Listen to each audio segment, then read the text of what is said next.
भारतीय संविधान का निर्माण, जहां से आप चाहे बीपीएससी का एग्जाम देखो, एसएससी का एग्जाम देखो, रेलवे का एग्जाम देखो या किसी भी टॉपिक्स का एग्जाम देखेंगे तो सभी परीक्षाओं में संविधान में 1, 2, 4 प्रश्न इंपॉर्टेंट रूप से पूछता है।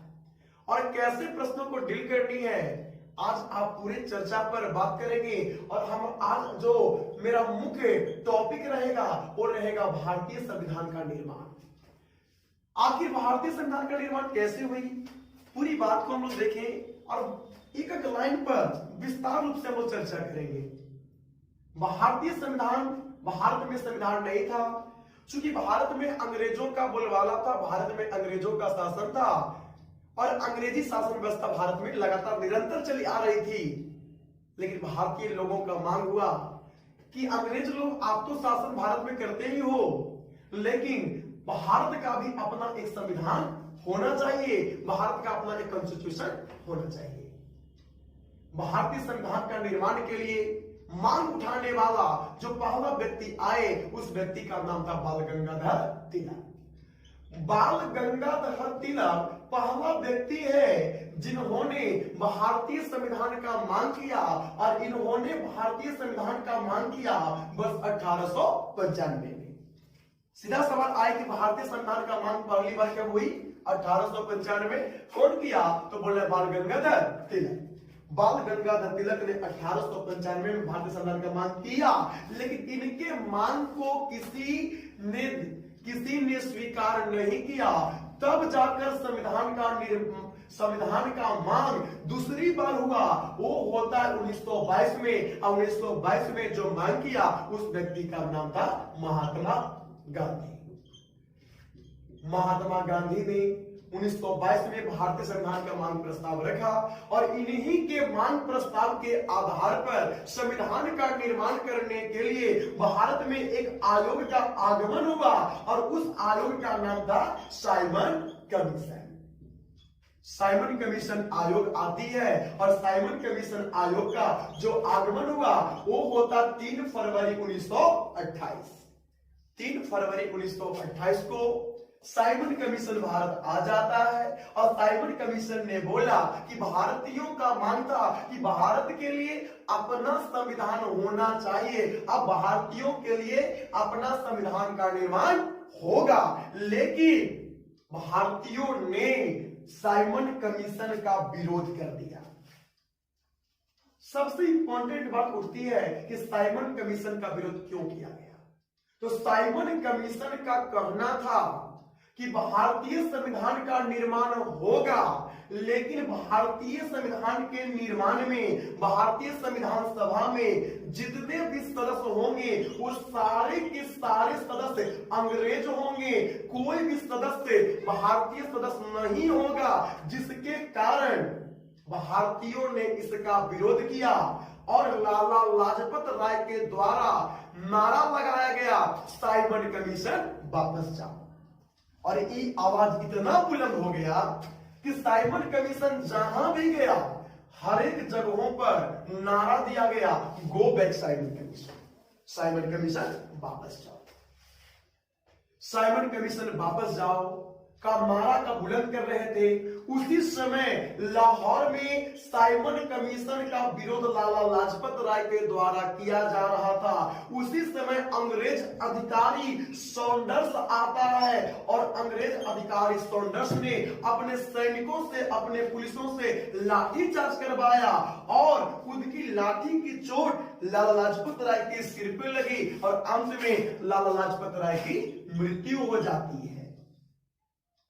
लाला लाजपत राय से सवाल आता है, इन्होंने अपने जीवन के अंतिम समय में एक कथन कह के गया जो कई बार परीक्षा में पूछा गया है कि हमारे शरीर पर किया गया लाठी का एक एक प्रहार, ध्यान से सुनिएगा, हमारे शरीर पर किया गया लाठी का एक एक प्रहार ब्रिटिश सरकार की ताबूत की आखिरी कील साबित होकर रहेगा।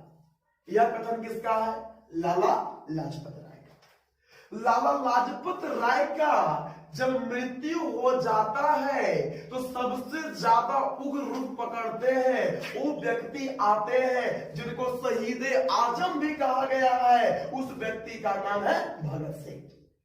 भगत सिंह उग्र रूप पकड़ते हैं और अंत में भगत सिंह सॉन्डर्स को गोली मारकर हत्या भी कर देता है, जिसके कारण भगत सिंह को फांसी के तख्ते पर लटकना भी पड़ा। अगर सवाल आ जाए कभी कि भगत सिंह को फांसी क्यों दिया गया, तो ये मत बोलिए कि नेशनल असेंबली पर बम फेंकने के कारण। इसका सही उत्तर आता है सॉन्डर्स के हत्या के कारण भगत सिंह को 23 मार्च 1931 को फांसी के तख्ते पर लटका दिया गया। जिस समय साइमन कमीशन भारत में आया, अब यहां से बहुआ 2-3 प्रश्न बनेगा आपका। जैसा साइमन कमीशन जिस समय भारत में आया, उस समय भारत का वायसराय कौन था? तो उस समय भारत का जो वायसराय था उस व्यक्ति का नाम था लॉर्ड इरविन। लॉर्ड इरविन का शासन था। इसी के शासनकाल में साइमन कमीशन का आगमन भारत में हो जाता है। जब साइमन कमीशन का विरोध हुआ, जब साइमन कमीशन लौटने लगा, तो लौटते लौटते साइमन कमीशन ने भारतीयों को चुनौती दिया कि अगर हम आपके संविधान का निर्माण नहीं करेंगे तो आपके संविधान का निर्माण नहीं होगा। लेकिन इस चुनौती को, इस शर्त को एक पार्टी ने स्वीकार कर लिया और वो भारत की सबसे पुरानी पार्टी है भारतीय राष्ट्रीय कांग्रेस।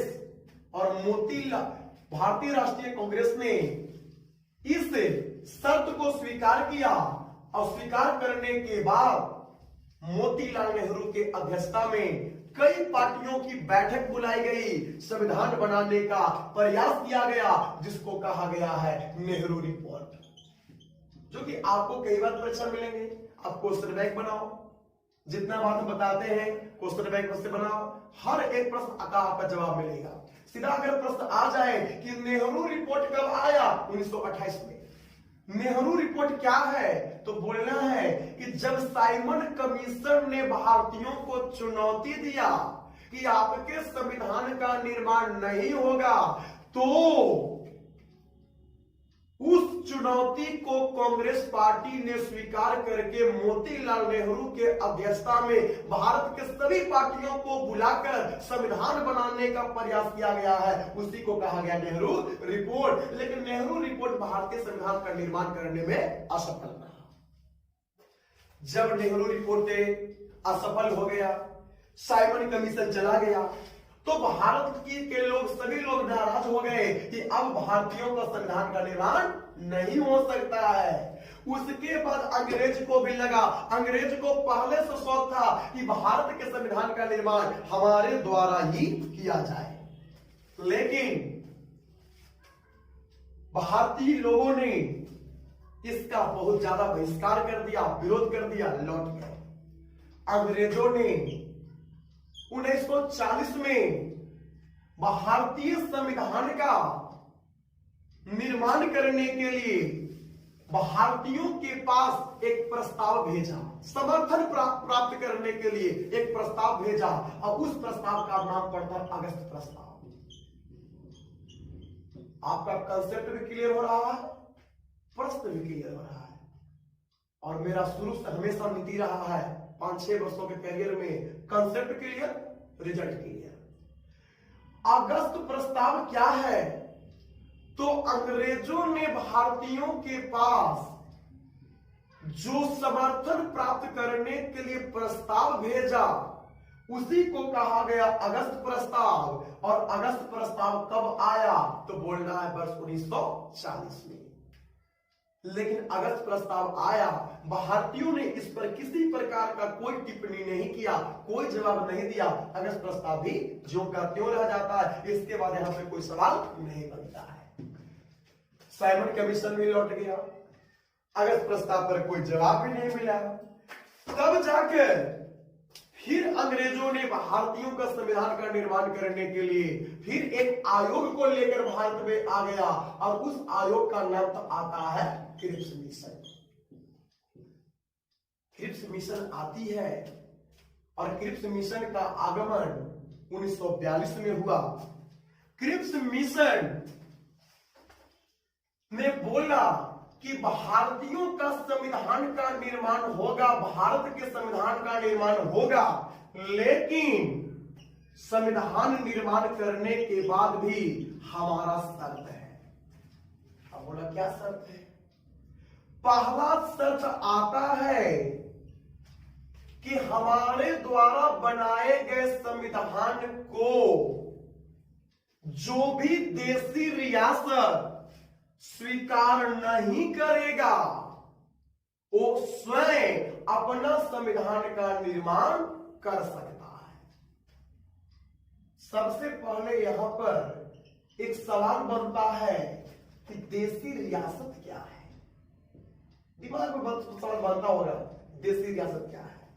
तो इसका बड़ा पुरानी कहानी है कि भारतीय इतिहास में वैदिक सभ्यता में ऋग्वैदिक सभ्यता थी।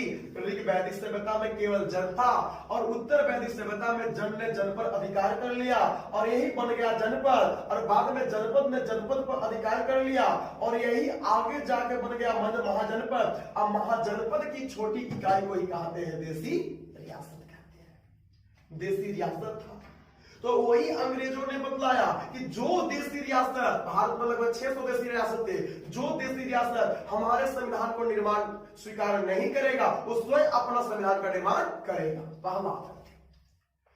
दूसरा तथ्य इसमें आता है कि भारत में एक पद था, उस पद का नाम था वायसराय।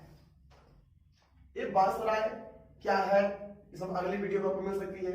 वायसराय, गवर्नर जनरल, इस ऐतिहासिक टॉपिक में आता है। 1858 से गवर्नर जनरल का जो पद था वो वायसराय में बदल गया और आजादी तक वायसराय ही रहा।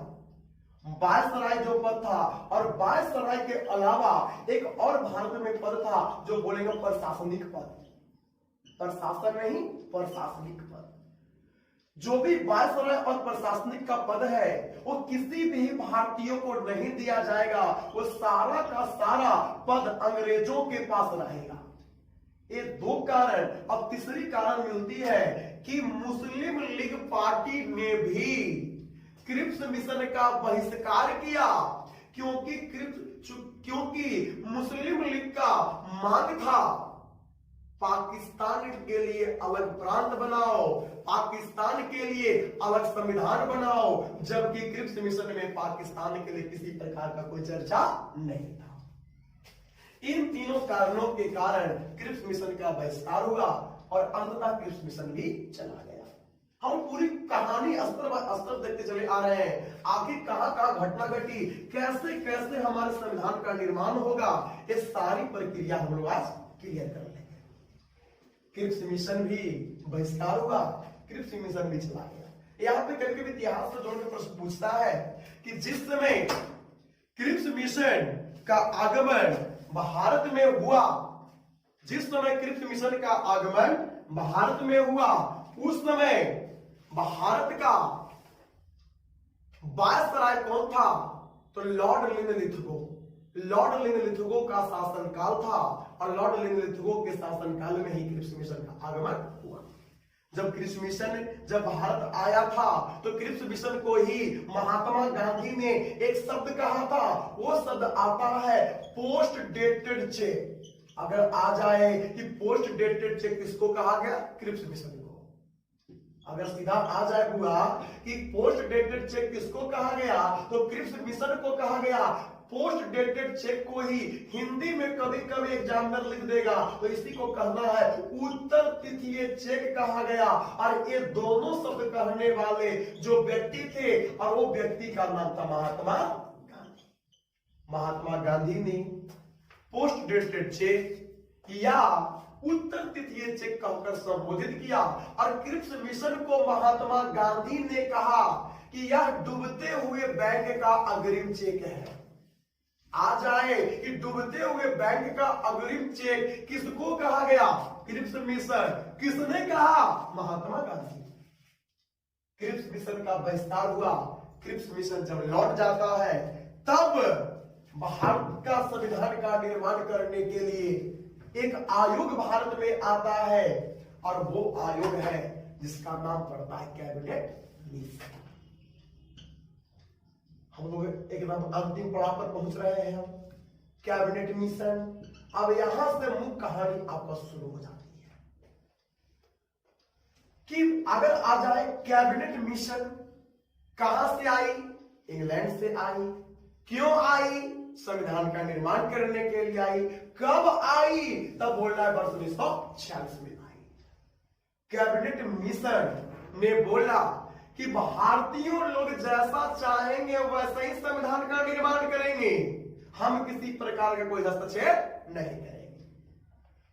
कैबिनेट मिशन का भारत में जो पहली बैठक होती है वो बैठक होता है 24 मार्च वर्ष 1946।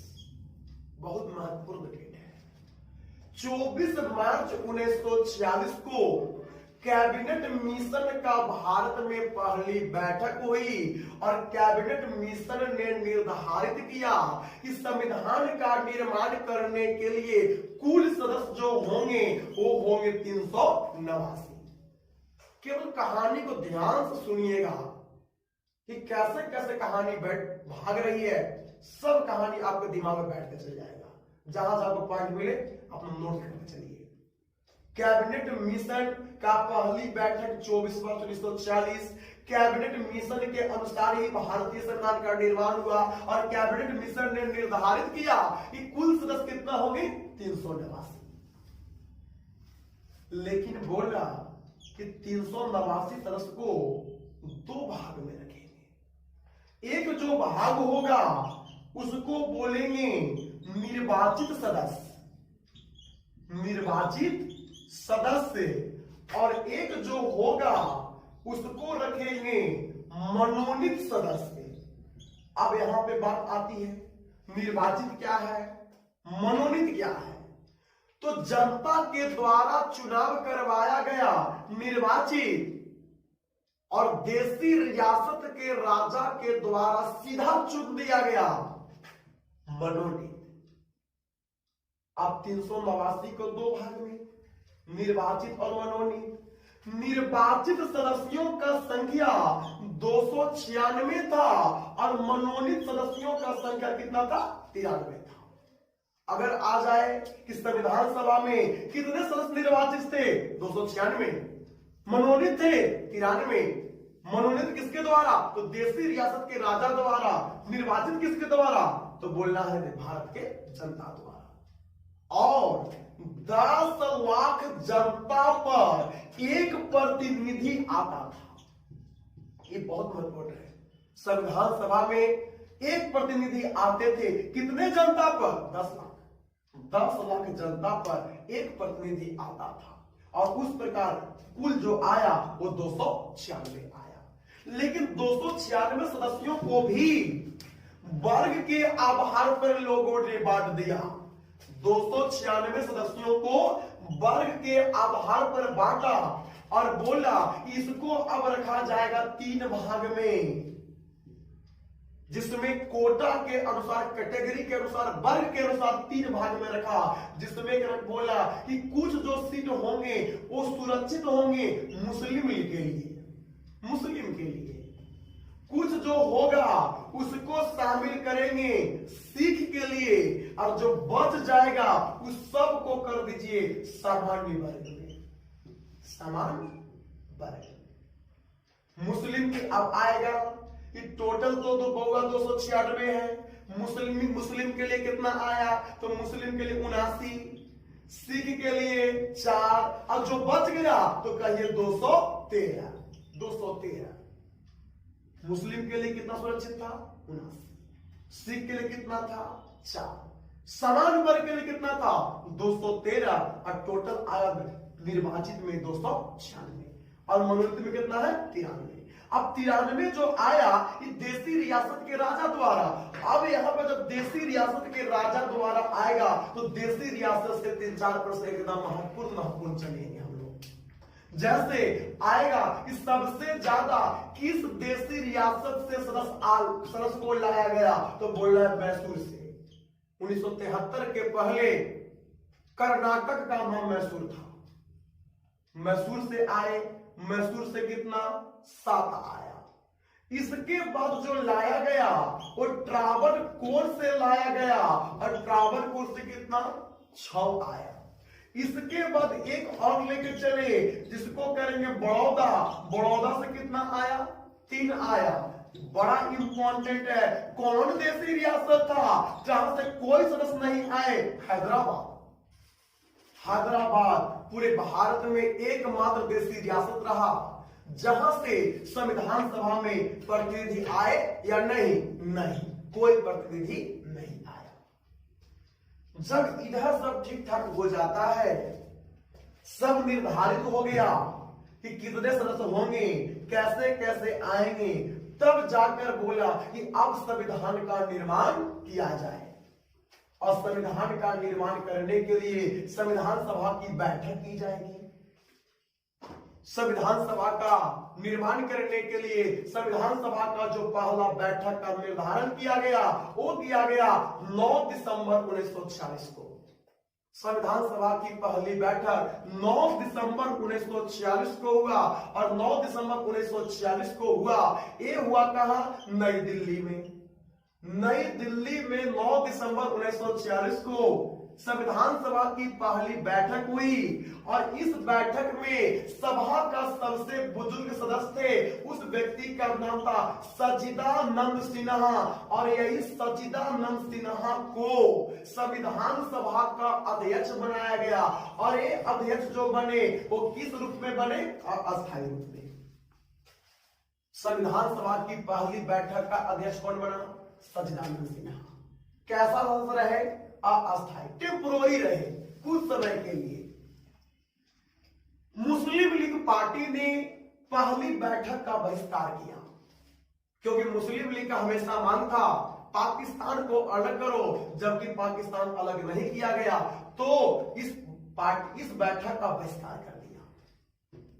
11 दिसंबर 1946 को संविधान सभा की दूसरी बैठक का आयोजन किया गया और इस दिन संविधान सभा का जो अध्यक्ष बने वो बने राजेंद्र प्रसाद, डॉक्टर राजेंद्र प्रसाद संविधान सभा के अध्यक्ष बन गए और इनको अध्यक्ष बनाया गया अस्थायी रूप से।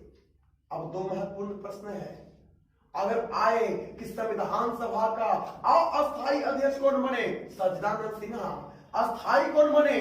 डॉक्टर राजेंद्र प्रसाद। राजेंद्र प्रसाद को बनाया गया 11 दिसंबर 1940 और सच्चिदानंद सिन्हा को बनाया गया 9 दिसंबर 1940। और संविधान सभा की तीसरी बैठक का आयोजन 13 दिसंबर 1946 को हुआ और 13 दिसंबर 1946 को पंडित जवाहरलाल नेहरू ने संविधान में उद्देशिका प्रस्ताव प्रस्तुत किए। उद्देशिका प्रस्ताव प्रस्तुत किए और ये उद्देशिका प्रस्ताव को संविधान सभा ने स्वीकार किया 22 जनवरी वर्ष 1947। उद्देशिका प्रस्ताव प्रस्तुत हुआ 13 दिसंबर 1940। कौन पेश किया? नेहरू जी ने। जबकि उद्देशिका प्रस्ताव को संविधान सभा ने स्वीकार किया 22 जनवरी 1947 को स्वीकार किया और इसी के साथ संविधान लिखाना प्रारंभ हुआ और यही उद्देशिका आगे चलकर एक टॉपिक में बदलेगा जिसका नाम है प्रस्तावना। उद्देशिका प्रस्ताव ही आगे चल के क्या पाएगा? प्रस्तावना। और अगली क्लास में आपको मिलेगा आखिर प्रस्तावना क्या है। बहुत बड़ी टॉपिक है, बहुत महत्वपूर्ण टॉपिक है। जैसे कि इसको सीधा बात करें, जैसे आएगा कि संविधान का रीढ़ किसको कहे? प्रस्तावना को। संविधान का दर्पण किसको कहते हैं? प्रस्तावना को। संविधान का कुंजी किसको कहते हैं? प्रस्तावना को। कई रूप से चलेगा प्रस्तावना में। प्रस्तावना में संशोधन भी होता है, ये अभी तक एक बार संशोधन हुआ था 42वां संविधान संशोधन 1976 के तहत, जिसमें 3 शब्द भी जोड़ा गया था, समाजवादी, धर्मनिरपेक्ष और अखंडता शब्द को इस प्रस्तावना में जोड़ा गया। खैर इसको हम लोग आगे देखेंगे। जब 3 बैठक में सब क्लियर हुआ, संविधान लिखाना प्रारंभ हो गया, इसी बीच में भारत में एक बहुत बड़ी घटना घट गई। संविधान लिखा ही रहा था और भारत में बहुत बड़ी घटना घट गई। अब आ रहा होगा क्या घटना घट गई? चूंकि भारत का संविधान बन रहा है और बगल से पाकिस्तान कह रहा है हमको अलग करो, हमको अलग करो। लॉर्ड माउंटबेटन योजना के तहत 3 जून 1947 को, इंपॉर्टेंट है, लॉर्ड माउंटबेटन योजना के तहत 3 जून 1947 को भारत और पाकिस्तान का बंटवारा कर दिया गया और इसके तुरंत कुछ समय के पश्चात 15 अगस्त 1947 को भारत आजाद हो गया। अब यहां पर 3-4 प्रश्न इंपॉर्टेंट है। जिस समय भारत आजाद हुआ उस समय भारत में वायसराय कौन था? तो लॉर्ड माउंटबेटन। Lord Mountbatten. जिस समय भारत आजाद हुआ उस समय कांग्रेस का अध्यक्ष कौन था? तो जेबी कृपलानी। जेबी कृपलानी। और 66वीं बीपीएससी प्रश्न पूछ चुकी है कि जब भारत का बंटवारा किया गया उस समय कांग्रेस का अध्यक्ष कौन था? जेबी कृपलानी। यही संविधान में झंडा समिति के अध्यक्ष भी रह चुके थे। और एक प्रश्न आपका 66वीं बीपीएससी पूछ चुकी है। तो लॉर्ड माउंटबेटन, जेबी कृपलानी। एक प्रश्न और यहां पे चलाएं कि जिस समय भारत स्वतंत्र हुआ उस समय इंग्लैंड का प्रधानमंत्री कौन था? तो यहां पर एक प्रश्न बहुत, ये 3 प्रश्न इंपॉर्टेंट है कि वायसराय पूछे लॉर्ड माउंटबेटन, कांग्रेस का अध्यक्ष पूछे जेबी कृपलानी, और जिस समय भारत स्वतंत्र हुआ उस समय इंग्लैंड का प्रधानमंत्री कौन था? तो जिस समय भारत आजाद हुआ उस समय पूछेगा कि इंग्लैंड का प्रधानमंत्री कौन था? तो बोल रहा है क्लीमेंट एटली। 3 प्रश्न आ गया।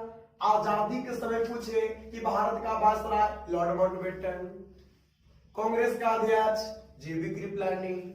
अगर आ जाए इंग्लैंड का प्रधानमंत्री था क्लीमेंट एटली। और एक क्वेश्चन और जोड़ लीजिए कि जिस समय भारत पहली आजादी की पहली जश्न मना रही थी उस समय महात्मा गांधी भारत के किस शहर में थे? तो उत्तर आता है कोलकाता। ये 4 प्रश्न आपका रेलवे, एसएससी, बीपीएससी हर pरीक्षा में आपको मिलते रहेगा। परीक्षा का लेवल आपका स्टैंडर्ड बढ़ते जा रहा है। और ध्यान से सुनिए, क्यों सुनिए, आपका पूरा कंसेप्ट क्लियर हो जाएगा। जब भारत का बंटवारा हो गया, बंटवारा के बाद भारत आजाद हो गया, आजादी के बाद संविधान सभा की फिर बैठक लगी, तो आता है कि आजादी के बाद संविधान सभा की पहली बैठक कब हुई? तब उसका उत्तर देना है 31 अक्टूबर वर्ष 1947।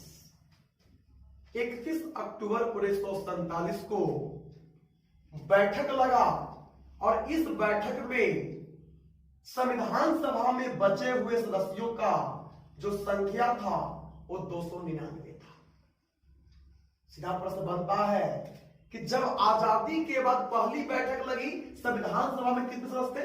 299। अब सभा को जितने सदस्य थे एक बार फिर से क्लियर कर ले, यहां पे एकदम पूरा कंसेप्ट आ जाएगा। संविधान सभा, संविधान का निर्माण करने के लिए कुल सदस्य कितना होंगे? तो 389। कहेगा निर्वाचित सदस्य कितना होंगे? 296। मनोनीत कितना होंगे? 93। फिर आएगा कि मुस्लिम लीग के लिए कितना आया? 79 आया। मुसलमानों के लिए 79, सिखों के लिए 4, बोलेगा सामान्य वर्ग के लिए तो बोला 213। जब भारत के आजादी के बाद संविधान सभा की बैठक लगी तब संविधान सभा में बचे हुए सदस्यों का संख्या कितना रहा? 299। शुरुआती में 389 और बच गया 299। तो यहां पर कितने सदस्य जो है वो घट गए? तो बोल रहा है कितना? 90। 90 सदस्य घट गए, तो ये 90 सदस्य कहां चले गए? तो बंटवारा आजादी के बाद ये जो 90 सदस्य थे ये सारा का सारा चले गए कहां? पाकिस्तान चले गए। 3 जून 1947 को बंटवारा हुआ। उसी समय भारत में एक बीच में रेखा आया, रेड क्लिप रेखा, और रेड क्लिप रेखा के पूरब में हिंदुस्तान रहा और पूरब में हिंदुस्तान रहा और पश्चिम में पाकिस्तान रहा। तो आता है कि हिंदुस्तान और पाकिस्तान का बंटवारा कौन सा रेखा करता है? तो बोला रेड क्लिप रेखा। ये रेखा से संबंध करके तुमको मिलेगा कि भारत और पाकिस्तान के बीच में कौन रेखा है, सीधा बोलना है रेड क्लिप रेखा। जब इधर सब क्लियर हो गया कि कैसे कैसे हुआ, तब जाकर आगे अब हम लोग अगली स्टेप पर बात करें कि जब संविधान को बन रहा था तो संपूर्ण संविधान को बनाने में कितना समय लगा? तो बोलना है 2 वर्ष। 2 वर्ष 11 महीना और 18 दिन। 2 वर्ष 11 महीना 18 दिन में संपूर्ण संविधान को लिख दिया गया, जो दुनिया का सबसे बड़ा लिखित संविधान है। संविधान में 4-5 प्रश्न बनते हैं। अगर तुमसे सवाल पूछे कि संविधान का जन्म किस देश ने दिया, तो बोलना है कि संविधान का जन्म इंग्लैंड में हुआ। यूके भी कर सकते हैं, यूनाइटेड किंगडम कर सकते हैं। संविधान को सबसे पहले किसने लिखा? अमेरिका ने लिखा। कौन सा देश है संविधान को 4 बार लिखा? चीन ने लिखा। संविधान को हाल ही में किस देश ने लागू किया? नेपाल ने। और विश्व का सबसे बड़ा लिखित संविधान किसका है? भारत का है। तब कौन सा देश है जिसका संविधान आज तक नहीं लिखा गया? इंग्लैंड। इंग्लैंड का संविधान आज भी नहीं लिखा गया है। इंग्लैंड में कोई भी काम होता है तो किसके आधार पर होगा? परंपरा के आधार पर। परंपरा के आधार पर आज भी इंग्लैंड में कोई भी क्रियाकलाप होता है। तो संविधान को लिखने में 2 वर्ष 11 महीना 18 दिन का समय लगा। इसके बाद संविधान को लिख दिया गया। संविधान जब लिखा जाता है तो संविधान को लिखने के बाद संविधान को अंगीकार किया गया। अंगीकार किया गया, कहीं कहीं मिलेगा अंगीकार कहे। अंगीकार शब्द को कभी कभी एग्जामिनर अंगीकृत पूछेगा, कभी कभी इसी को स्वीकार रूप से पूछेगा, या इसी को कभी कभी स्वीकृत रूप से पूछेगा। अंगीकार कहे, अंगीकृत कहे, स्वीकार कहे, स्वीकृत कहे। संविधान को स्वीकृत किया गया 26 नवंबर 1949 को। 26 नवंबर 1949 को संविधान को स्वीकृत कर लिया गया। अब आता है सवाल कि भारतीय संविधान को स्वीकार किसने किया? चॉइस देगा सरकार ने, चॉइस देगा जनता ने, चॉइस देगा संविधान सभा के सदस्य ने, और चॉइस देगा इनमें से कोई नहीं। क्या बोलना है? संविधान सभा के सदस्यों ने। संविधान सभा के सदस्यों के द्वारा ही भारतीय संविधान को अंगीकार कर लिया गया, स्वीकृत कर लिया गया, स्वीकार कर लिया। कुछ भी आए कहिए सब ठीक है, एक जगह है। अब 26 नवंबर को अंगीकार किया गया, इसलिए 26 नवंबर को भारत में एक दिवस मनाया जाता है और उस दिवस का नाम आएगा संविधान दिवस। सीधा प्रश्न है, संविधान दिवस कब मनाते हैं? 26 नवंबर। जब इस आपका अंगीकार कर लिया गया, अंगीकार के ठीक 2 महीने के बाद यानी 26 जनवरी 1950 को भारतीय संविधान को लागू कर दिया गया। अब सवाल बनता है कि भारतीय संविधान को 26 जनवरी को ही लागू क्यों किया गया? तो बोला कि क्योंकि 26 जनवरी 1930 को भारतीय राष्ट्रीय कांग्रेस पार्टी ने भारत में पहली बार आजादी की जश्न मनाई थी। आजादी की पहली जश्न 26 जनवरी 1930 को कांग्रेस पार्टी ने मनाया। उसी के याद में 26 जनवरी को ही भारत में संविधान को लागू किया गया और यही 26 जनवरी को हमारे देश में एक दिवस बनाया जाता है। उस दिवस का नाम है क्या? गणतंत्र दिवस। गणतंत्र का तो जन्म भारत में हुआ है, यही भारत का बिहार, और बिहार का एक जिला है वैशाली, और वैशाली का पुराना नाम लिच्छवी था, और वही लिच्छवी में 6ठी शताब्दी ईसा पूर्व में गणतंत्र का जन्म हुआ। लेकिन सबसे अहम बात रहा कि जब भारत का संविधान लिखा रहा था तो गणतंत्र का प्रावधान भारत से नहीं बल्कि फ्रांस से लाया गया। अगर आ जाए, गणतंत्र का जन्म कहां हुआ? भारत में। भारत में किस राज्य में? बिहार में। बिहार के किस जिला में? वैशाली में। वैशाली का पूरा नाम लिच्छवी था। लेकिन संविधान में गणतंत्र का प्रावधान किस देश से लाया गया? तो बोलना है कहां से? फ्रांस से लाया गया। तो 26 जनवरी 1950 को लागू कर दिया गया। अब यहां पर कुछ आपका संविधान से संबंधित कुछ खास बात कर ले। जैसे सीधा सीधा सवाल मिलेगा कि भारतीय संविधान सभा का या भारतीय संविधान का जनक किसको माना जाता है? तो बोलना है भीमराव अंबेडकर। डॉक्टर भीमराव अंबेडकर भारतीय संविधान सभा के जनक हैं, और भीमराव अंबेडकर का निर्वाचन संविधान सभा में एक प्रांत से हुआ था। उस प्रांत का नाम है पश्चिम बंगाल। कई बार कंपटीशन परीक्षा में पूछा है कि भीमराव अंबेडकर का निर्वाचन संविधान सभा में किस प्रांत से हुआ? तो बोलना है कहां से? पश्चिम बंगाल से हुआ।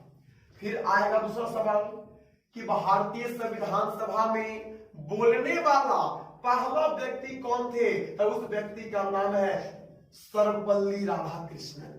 सर्वपल्ली राधाकृष्णन पहला व्यक्ति थे जो संविधान सभा में बोले थे। फिर सवाल बनता है कि संविधान को मूल रूप से किस भाषा में लिखा गया? तो उत्तर बोलना है किसमें? अंग्रेजी में बोलना है कि मूल रूप से भारतीय संविधान को किस भाषा में लिखा गया? अंग्रेजी भाषा में लिखा गया। तो कई प्रकार से आपको प्रश्न इंपॉर्टेंट बनते रहता है। और अंग्रेजी, इसके बाद एक प्रश्न और आते रहता था। अब इसको करंट में हम जरूर पढ़ेंगे। जैसे आता था पहले कि एकमात्र राज्य जिसका अपना संविधान है, तो बोला जम्मू कश्मीर। जम्मू कश्मीर भारत में एक ऐसा राज्य था जिसका अपना संविधान था, और जम्मू कश्मीर का जो संविधान लागू हुआ था वो हुआ था 26 जनवरी वर्ष 1957। 26 जनवरी 1957 को लागू हुआ, और जम्मू कश्मीर एक ऐसा राज्य था जहां पे दोहरी नागरिकता थी, जो प्रावधान किया गया था संविधान के अनुच्छेद 35 के ए में। इसको विशेष राज्य का दर्जा भी प्राप्त था, संविधान के अनुच्छेद 370 में प्राप्त था। लेकिन अनुच्छेद 35 ए और 370 दोनों को रिजेक्ट कर दिया गया, हटा दिया गया। तो ये छोटा डेट बहुत महत्वपूर्ण है। 5 अगस्त वर्ष 2019, 5 अगस्त 2019 को 35 ए और 370 दोनों को हटा दिया गया। और इसके बाद भारत में घोषणा हुआ 1 नेशन 1 सिटीजन 1 नेशन 1 फ्लैग। एक राष्ट्र एक नागरिकता और एक राष्ट्र एक झंडा का प्रावधान भारत में लागू हुआ, और ये भारत में, पूरे भारत में अब एकल नागरिकता है। 5 अगस्त 2019 के पहले भारत में एकमात्र राज्य जम्मू कश्मीर था जिसको दोहरी नागरिकता थी। क्योंकि 35 ए के तहत जम्मू कश्मीर राज्य विधायिका को इस बात का स्पष्टीकरण का मौका था कि कौन सा व्यक्ति जम्मू कश्मीर का स्थायी निवासी है या कौन सा व्यक्ति जम्मू कश्मीर का स्थायी निवासी नहीं है। इस बात को स्पष्टीकरण जो करता था वो संविधान के अनुच्छेद 35 का एक करता था। तो जम्मू कश्मीर का संविधान पहले अलग था, अब जम्मू कश्मीर में ही भारत का संविधान लागू हो गया। तो इस प्रकार से कई टॉपिक हैं। अब उम्मीद करते हैं कि जितना भी आपका आज का लेक्चर रहा बहुत अच्छा रहा। कैसा लेक्चर रहा पूरे सुनने के बाद कमेंट बॉक्स में जरूर लिखें, लाइक करें, सब्सक्राइब करें और अपने दोस्तों को भी शेयर करें। आपका अगर लोकप्रियता हमारे प्रति बढ़ना शुरू हो जाएगा, हम बहुत जल्द अगली वीडियो भी लेकर आएंगे जिसमें आपको हम पूरी चर्चा करेंगे। जो प्रेमबल है भारत का प्रस्तावना कैसे आई, प्रस्तावना का किस किस बिंदु पर बात करेंगे, एकदम आप पूरा लेवल से सब चलेगा। प्रस्तावना है, जैसे प्रस्तावना के बाद आपको लोकतंत्र है, लोकतंत्र के अलावा आपको गणतंत्र है, गणतंत्र बताएंगे। इसके बाद आपको भारतीय संविधान का पहले विशेषता पढ़ाएंगे। विशेषता क्या क्या विशेषता रहा, जब इस सब आपका क्लियर एक लेक्चर में इसको क्लियर कर लेंगे और अगली जो लेक्चर शुरू होगा उसमें आपको बताते चले कि भारतीय संविधान में कुल भागों का संख्या हमको पढ़ना है 22। एक एक भाग पर चर्चा करेंगे। जैसे भाग 1 में संघ राज्य क्षेत्र का चर्चा करेंगे, भाग 2 में नागरिकता का चर्चा करेंगे, भाग 3 में मौलिक अधिकार का चर्चा करेंगे, भाग 4 में नीति निर्देशक तत्व का चर्चा करेंगे, भाग 5 में भाग 4 का में मौलिक कर्तव्य का चर्चा करेंगे, भाग 5 में संघ का चर्चा करेंगे। संघ में विधायिका, कार्यपालिका, न्यायपालिका, संसद, राष्ट्रपति, लोकसभा, राज्यसभा, जितने भी टॉपिक आते हैं सब टॉपिक आपको टॉपिक बाय टॉपिक आपको वीडियो मिलते रहेगा। कैसा आपका आज का लेक्चर है जरूर बताइएगा। ओके, थैंक यू, धन्यवाद।